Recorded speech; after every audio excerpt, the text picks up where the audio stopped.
Hello and welcome back. I've got a quick one for you guys today. The problem with safety nets. Safety net meaning you're never actually gonna hit the ground. You ever see you go to the circus and you see the trapeze artists and there's always this net, right? That's a safety net. And that can look like a lot of different things for people's lives. Or who's even creating that net for you. And I had this realization about safety nets today because I was talking to a friend of mine and we were talking about how if you don't actually hit the ground, you don't actually fall as far as you can fall, you never reach your highest potential. You don't become like this, and because you're not reaching your highest potential, it almost feels like you're not like a real person because you're in limbo between who you could be and who you are.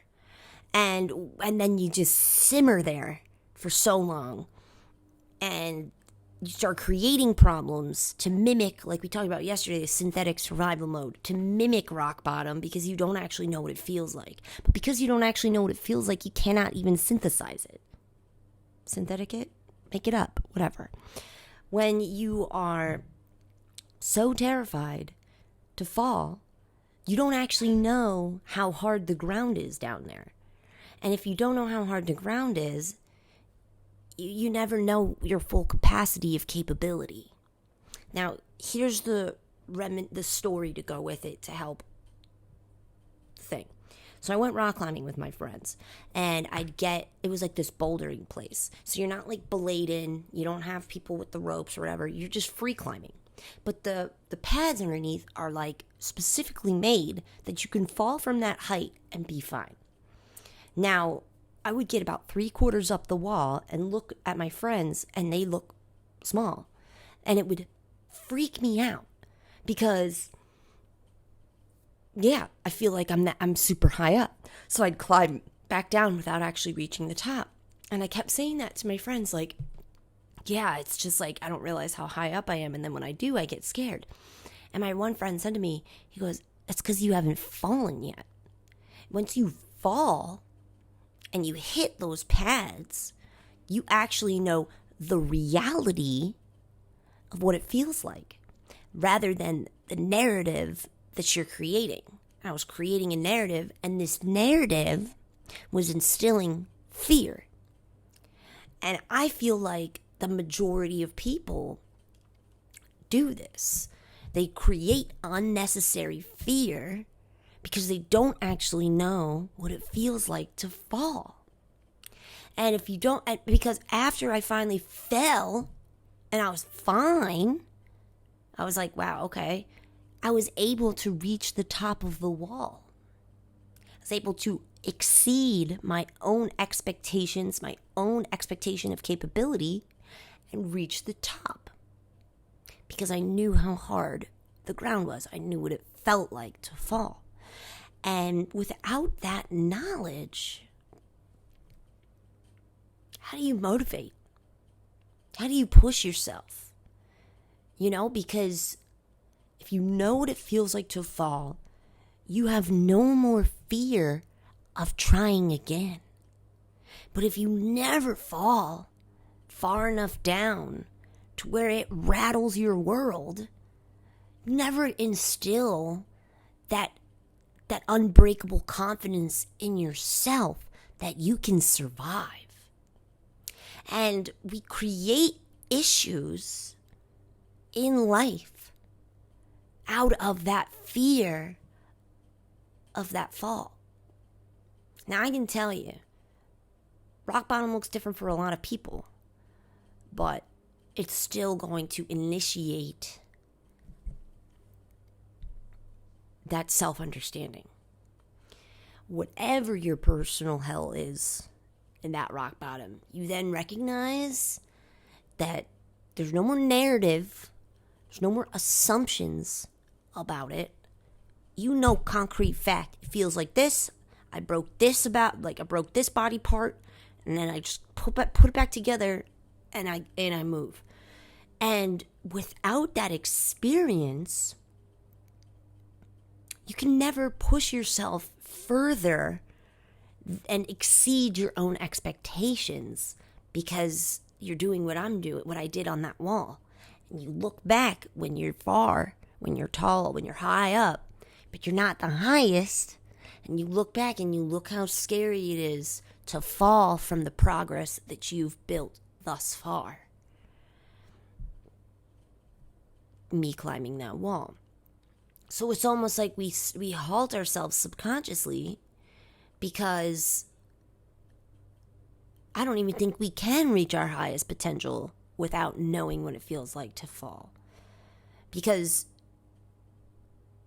how can you keep climbing if you're constantly in fear of what it feels like to make a mistake, right?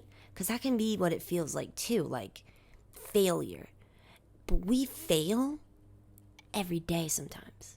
Like, failure is a part of learning. And when we fear failure, we fear learning and growth. It's synonymous. So for me to master that portion of the rock wall and know that I was capable, I needed to fall first. So this is the problem with having a safety net your whole life. It's good to fisherman not your own safety net after these trials and tribulations and experiences that you've gone through. You're safe because you've already hit rock bottom. So the next time you go up the mountain, you start planning, you start preparing. But that safety net is knotted out of self-care, routines, self-discipline, structure. So you learn from the fall what you needed to brace yourself from the next failure. Because it's coming. It's gonna happen. But it cannot take you out of the game. So once you fall and fail, you then can establish what is necessary, what is needed, and you need to build the net. It can't be provided to you by others because it's made out of their progress, their success, their experiences. Meaning that net might hinder your growth because it's not built out of what you experienced and what you needed. So you're never making the connection and developing the learned wisdom from your own lessons. You're utilizing the softness, the cushiness of someone else's learned lessons. And it's very hard for us to learn without experiencing. Actually, it's impossible to gain wisdom without going through your own experiences. I recently Googled that and I went down a rabbit hole and I was like, well, that makes sense. So how can you become your highest potential if you don't even have the tools to belay you up the mountain? You can't use someone else's. You can't, that rope and that carabiner clip that you're tacking in the mountain and climb is based off of personal experience. Okay, I'm at the part of the mountain where it gets jagged, falling rocks. Instead of hooking in my clip here, I'm going to put it here. And through that process, you gain confidence. You gain empowerment. Even if that one doesn't work, you still go back up to the mountain, you still get to the same spot, and you have to try again. Now, can someone point out tools? Sure. That could be like, a helpful hint. That kind of rock, if it's that color, it's going to be softer than that rock. But you can always just find out for yourself, right? Because not all the time do we apply the tools that someone else has learned. But it's still you who has to make that climb. And how high up that mountain do you think you're going to be able to go if you're constantly doubting your own capabilities to carabiner yourself, or whatever it's called, lay yourself appropriately to the face of the mountain? So imagine someone was doing it for you. I don't know about you. I'm supposed to just trust that and then just rely on that. And then when it falls short, I'm not going to blame my capabilities and my capacity. I'm going to blame the guy who was setting it up for me. And once again, now that removes self from the situation. You're not reflecting, you're placing blame. And that's also what happens when people create safety nets for us as well. We're too afraid to fall, so we never do. Or people around us are too afraid to see you fall, so they keep catching you. But then you always have the fear of falling. You always have the fear of climbing high. I'm telling you, I had more confidence to climb higher up on that wall after knowing what it was like to fall. I watched people fall all day. That didn't matter. That didn't instill me with a sense of self. I literally watched people fall the whole time we were there, and that did not eradicate that fear. I had to feel it myself, and that becomes your trajectory, your jumping off point, like a diving board, springboard to reaching your highest potential. Because now you're like, oh, this is what it's like. It's not the imaginative, figurative narrative that I created. This is what it feels like. And when you get in that mode of experiencing it and not dreaming about it, it becomes easier to touch, easier to hold, easier to work with. Because you're like, oh wow, I can hit rock bottom and that's not a death sentence. People are so afraid. They think that that's death. But when you realize failure is not synonymous with death, you recognize, what am I worried about? What am I so fearful of? Like whenever my anxiety comes up, it flares up, and I do this with my clients too. Like let's get it out. Tell me all the fears. Tell me all the anxiety. And then I say, like I validate it. I'm like, that is scary. I go, is it gonna kill you? Will you die if you do it? The answer is always no. So, but we don't think like that. It's only because I've fallen, I think like that. Like, this isn't a death sentence. It's an opportunity. Yeah, I might have broken a couple bones on the fall. Of course, that happens. But I didn't die. You know, and I think that was the biggest blessing I could have ever had. Like, all of my deepest, darkest fears came true. And I didn't die. You know what I mean? Like, oh, I can fail, can make mistakes, I can lose everything I've gained multiple times, and it's just stuff. It's just things. Does it impact my emotions and my mentality? Of course it did. But I didn't die. And it's like putting it in that perspective made it easier to rebuild.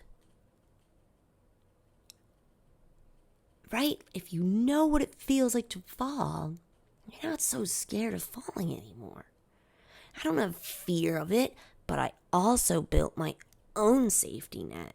I will not allow myself to return to the places that I have been before, that I've fallen so deeply into. I have learned from that experience, and I rope together a lifestyle that supports the new growth, supports. Now I show up with my own tools, my own carabiner clips, my own ropes and belays, and everything that I need to climb that mountain, and I feel stronger, more capable, and more confident because I know how to use the tools. I know where they're located on my tool belt. There's no panic. You don't establish that, though. You won't even know you need to unless you just let go.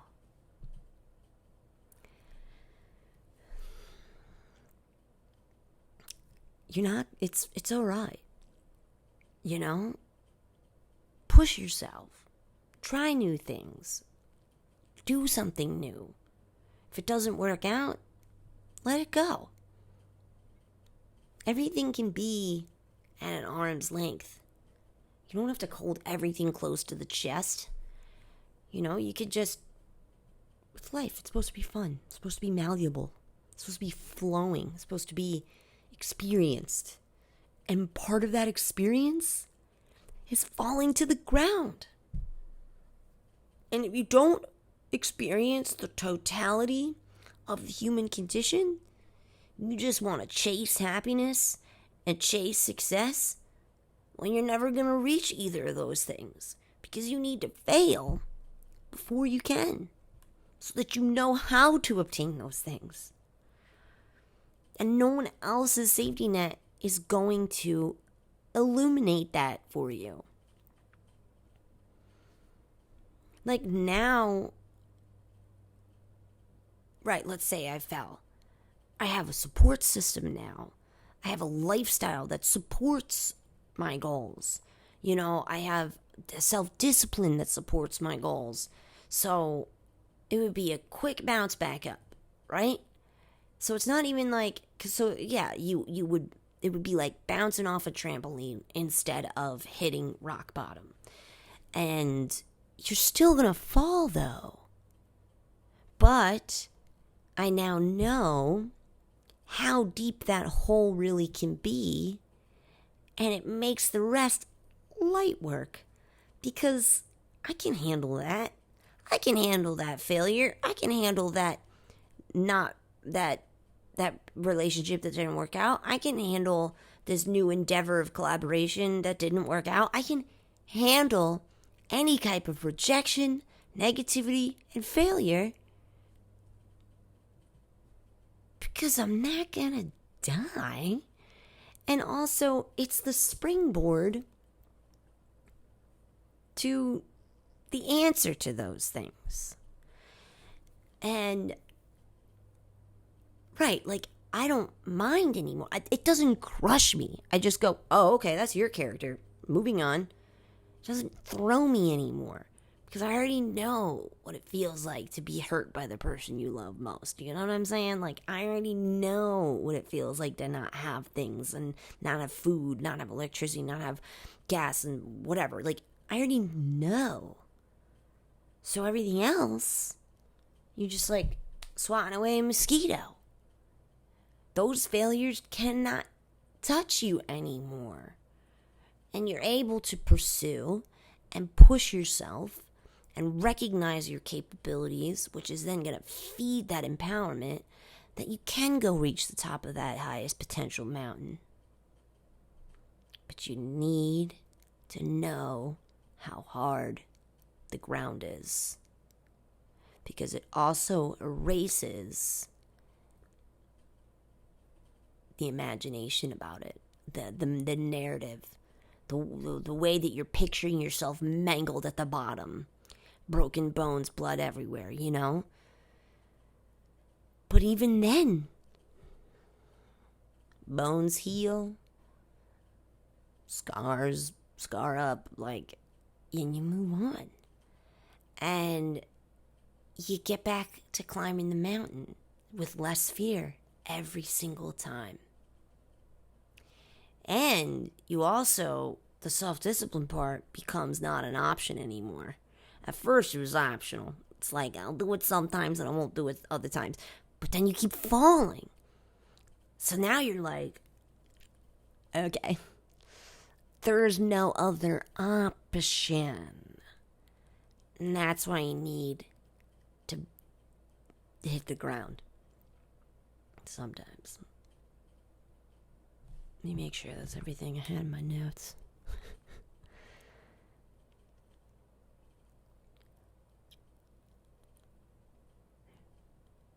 Right, I was able to climb higher up the wall after knowing what it's like to fall. It's true. And you don't stay in that limbo between who you are and who you could be. Because if you keep meeting yourself there and never here, but you watch people go there all the time, that's going to come out in projection and retaliation. You're going to be mad at them. Why are you mad? Because you're your own fear and insecurity of falling? Because those people already fell thousands of times. That's why they're higher than you on the mountain of highest potential.